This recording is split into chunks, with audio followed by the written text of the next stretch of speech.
안녕하세요. 잼잼 리뷰입니다. 복수하기 포스트잇의 정체가 용산이라는 게 밝혀졌습니다. 용산이가 복수를 하고 싶어하는 상대는 지평이었죠. 걸음걸이 때문에 용산이 같긴 했어요.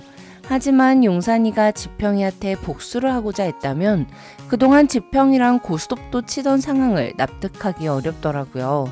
또한 그 대상자가 샌드박스의 윤선학 대표가 아니라 지평이라는 것도 의문이 들었어요. 도대체 작가님은 우리 지평이한테 왜 이런 고난을 주는 걸까요? 그래서 차근차근 돌려보다 답을 찾았습니다. 2화 중고거래를 위해 버스를 타고 움직이던 삼산택은 샌드박스를 보며 환호성을 지릅니다. 여기 입주하면 월세니 서버비니 걱정 없이 마음껏 사업할 거 아니야? 라고 말한 용산. 즉 용산이는 샌드박스 자체에는 불만이 없고 복수를 하겠다는 생각도 없습니다. 복수하고 싶은 사람은 한지평, 딱 한 명인 거죠. 2화 원덕 할머니의 부탁으로 남도산을 찾은 지평. 달미와 도산이가 박찬호 사인볼로 중고거래를 하려던 순간 도산이를 가로챈 지평은 삼산택의 사무실에서 전후 사정을 이야기합니다. 편지 속에 남조산인 것처럼 해준다면 사례비로 200만 원을 준다고 했지만 도산이는 돈 대신 샌드박스에 들어갈 수 있게 해달라고 했습니다. 샌드박스에 들어가는 기준을 바꿔달라는 게 아니라 삼산택을 바꿔달라고요. 그러면서 지평이의 잡지 인터뷰 한 장을 주머니에서 꺼냅니다. 셰르파, 히말라야를 등반하는 등산객들의 길잡이, 그 셰르파 같은 투자자가 되고 싶어요. 창업하는 분들에게 길을 안내하고 도와주는 동반자. 하지만 지평이는 그거 내가 한 말 아니다. 기자가 좋은 말 막 갖다 붙여서 마음대로 쓴 거다라며 셰르파인지 셀로판인지 그거 뭔지도 모른다고 말하죠. 또 동반자가 아니라고라며 소리도 지릅니다. 지평이는 창업하는 분들에게 길을 안내하고 도와주는 동반자가 되어준다는 게 좋은 말인 건 알고 있습니다.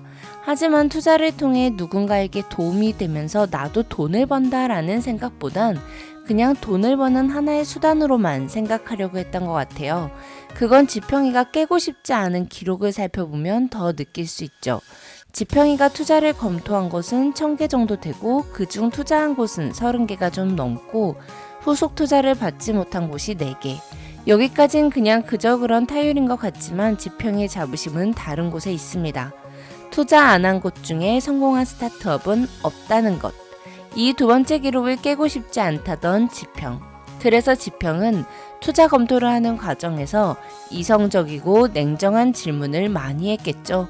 윤선학의 말처럼 매섭고 험하다라고 표현할 수도 있고요. 사람이 너덜너덜해질 때까지 몰아붙였다고 표현할 수도 있습니다. 동반자가 되어 함께 완벽하게 만들어가는 게 아니라 완벽함을 이미 갖고 있는 스타트업을 찾는 것. 그게 지평이가 하고 있던 일입니다. 하지만 지평이는 달미가 CEO가 된 삼산택에는 그리하지 않았습니다. 완벽하다곤 볼 수 없는 삼산택이 누구보다 성공하길 원하는 마음으로 진심 어린 조언과 도움을 주죠.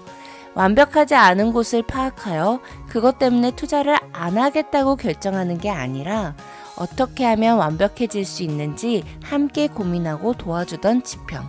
그래서 지평은 눈길의 사업계획서도 자발적으로 수정할 점을 봐준 거고요. 지평의 캐릭터는 달미나 도산이에 비해서 사회적으로는 이미 완성형이라고 볼 수 있습니다. 하지만 지평이는 자신에게 각박했던 세상에서 살아남기 위해 아주 어려서부터 강해져야 했죠. 그리고 강해 보여야 했습니다.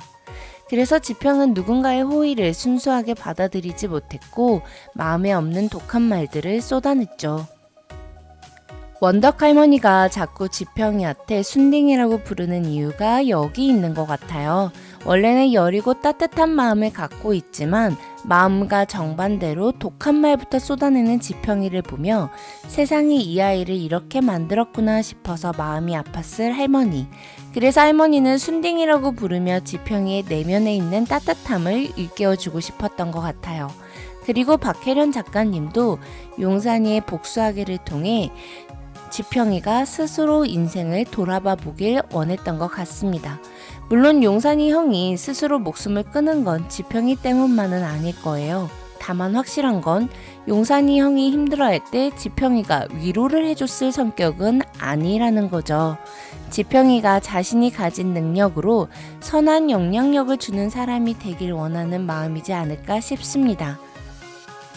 완벽한 스타트업을 찾아서 투자하는 지평이가 아니라 완벽하지 못한 곳을 함께 완벽하게 만들어가는 투자자로 변하는 지평이.